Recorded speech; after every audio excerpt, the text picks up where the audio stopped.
নমস্কার বন্ধুরা, আমি অপূর্ব এবং আপনারা দেখছেন এনআরএস নিউজ। তো গতকালকের পরীক্ষা আপনারা দিয়ে ফেলেছেন, 508-এর পরীক্ষা আপনারা দিয়ে ফেলেছেন এবং সেই রিগার্ডিং আপনাদের সঙ্গে আমি কিছু বিষয় নিয়ে আজকের পরীক্ষা সম্বন্ধিত আলোচনা করব। তো প্রথম যেটি বিষয় সেটি হচ্ছে 508-এর যে প্রশ্ন এসেছিল গতকাল, তো সেটা আপনারা দেখেছেন। সেই প্রশ্নকে একটু বিশ্লেষণ করলেই আপনারা বুঝতে পারবেন যে সাজেশন থেকে কমন সেভাবে হয়তো আসেনি, দু একটাই অবশ্যই এসেছে, কিন্তু তার মানে এই নয় যে প্রশ্নগুলো এসেছে সেগুলো একদমই আনকমন। সেগুলো আপনাদের অত্যন্ত জানা প্রশ্ন, কারণ আমি এর আগে বহুবার আপনাদেরকে বলেছি যে ডিএলএড বিএড এসব ট্রেনিংগুলোর মূল উদ্দেশ্যই হচ্ছে যে শিশুকে কিভাবে শিশুর বিকাশ ঘটানো যায় সেই সম্বন্ধিত প্রশ্ন। আপনি আপনার বিদ্যালয়ে শিক্ষকতা করার ক্ষেত্রে কোন কোন সমস্যার সম্মুখীন হন সেই সম্বন্ধিত প্রশ্ন এবং সেই সমস্যা থেকে কিভাবে উত্তরণ ঘটাবেন বা কোন পথ আপনি অবলম্বন করবেন সেই সম্বন্ধিত প্রশ্ন থাকে। তো গতকাল 508-এর প্রশ্ন যদি আপনারা লক্ষ্য করেন, একদম বলতে পারেন সবগুলোই, যেসব প্রশ্নগুলো আপনাদের মনে হয়েছে সাজেশন থেকে আসেনি, সেই প্রশ্নগুলো কিন্তু মূলত শিশুর সমস্যার সমাধানের পথ বাতলানোর একটা প্রশ্ন।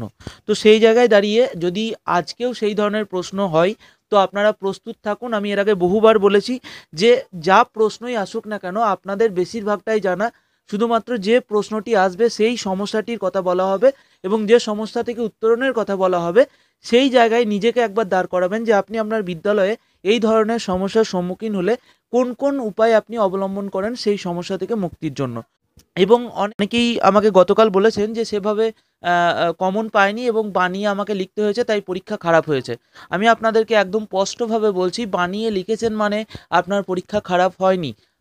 একটু কম লেখা হয়েছে, ১ পাতা লেখা হয়েছে, ১.৫ পাতা লেখা হয়েছে, তার মানে আপনার পরীক্ষা কিন্তু একদমই খারাপ হয়নি। আমি আপনাদেরকে বলছি, যদি আপনারা প্রতিটি প্রশ্ন অ্যাটলিস্ট অ্যাটেন্ড করে থাকেন তাহলে আপনি 60% এর ওপর নাম্বার পাবেনই পাবেন। আবারও বলছি, এই বিএড ডিএড ট্রেনিংগুলো হচ্ছে ঢপের চপ। আপনাদের পরীক্ষার খাতা সেভাবে দেখাই হয় না, যেটুকু দেখা হয় হয়তো পাতা উল্টানো হয়। তো সেই জায়গায় দাঁড়িয়ে আপনারা প্রত্যেকেই পাস করবেন, নিশ্চিন্তে থাকুন। টু দ্য পয়েন্ট লিখুন, ১ পাতার জায়গায় যদি আধ পাতাও সেটুকু হয় সেটাও যথেষ্ট আপনার যে প্রশ্নের উত্তর তার জন্য। তো সেক্ষেত্রে এরকম নয় যে আপনি বেশি লিখছেন মানেই বেশি নম্বর পাবেন। আপনি টু দ্য পয়েন্ট বিষয়গুলোকে লিখে দেন, তাতে সেটাতে ১ পাতার জায়গায় আরও কম হলেও কিন্তু ক্ষতি নেই। বারবার এই কথাটা আমি আপনাদেরকে বলছি। তাই আপনারা যে পরীক্ষা খারাপ হয়েছে এই ভাবনাটা ভাবার কোনো চিন্তা নেই। তবে অবশ্যই আপনাকে প্রতিটি প্রশ্ন অ্যাটেন্ড করে আসবেন। সাজেশন নিশ্চয়ই আজকের পরীক্ষার জন্য দেখে যাচ্ছেন, সেটা দেখে যেতেও হবে। তারপরেও যদি গতকালকের মতো প্রশ্ন পড়ে তাহলে প্রস্তুত থাকুন যে কিভাবে আপনি সেই প্রশ্নগুলোর উত্তর করবেন। কারণ বারবার বলছি, সমস্যা দেওয়া হবে, শিশুর সমস্যা দেওয়া হবে এবং সেখান থেকে আপনাকে উত্তরণের পথ দেখাতে হবে।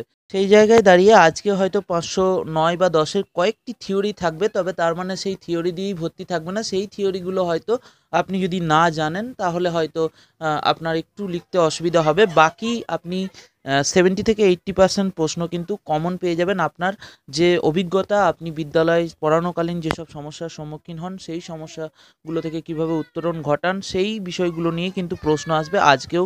তাই প্রস্তুত থাকুন এবং সেই মতো প্রিপেয়ার হন। সাজেশন থেকে যদি আসে অবশ্যই ভালো কথা, যদি না আসে সেইভাবে বানিয়ে লিখুন। বানিয়ে লেখা মানে আবারও বলছি যে আপনার পরীক্ষা খারাপ নয়। যেটুকু পারছেন যতটুকু পারছেন বিষয়টির প্রশ্নটি বুঝুন এবং সেই মতো আপনি বানিয়ে লিখুন। আর এমসিকিউ এর ব্যাপারে আমি বলি, এই ধরনের পরীক্ষার ক্ষেত্রে কিন্তু এমসিকিউ যেগুলো দেওয়া হয় প্যাডাগজির ক্ষেত্রে, বিশেষ করে চাইল্ড সাইকোলজির ক্ষেত্রে, প্রশ্নগুলোর উত্তর মনে হয় যেন 4টেই ঠিক। তো সেই জায়গায় দাঁড়িয়ে অনেক ক্ষেত্রে কি করা হয় যে বিভিন্ন নাম্বারেরও আবার ডিস্ট্রিবিউশন থাকে, যে প্রতিটি প্রশ্নেরই নাম্বার দেওয়া হয়।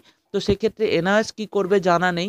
হয়তো গতকালকের প্রশ্নেও আপনার ২-১টা প্রশ্নে এরকম কনফিউশন আছে যে দুটোই উত্তর হতে পারে।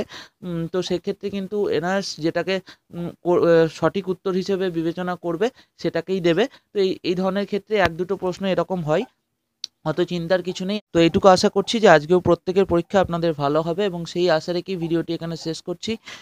ভালোভাবে পরীক্ষা দেন, আবারও দেখা হচ্ছে পরীক্ষার পরে। ততক্ষণ ভালো থাকবেন, সুস্থ থাকবেন।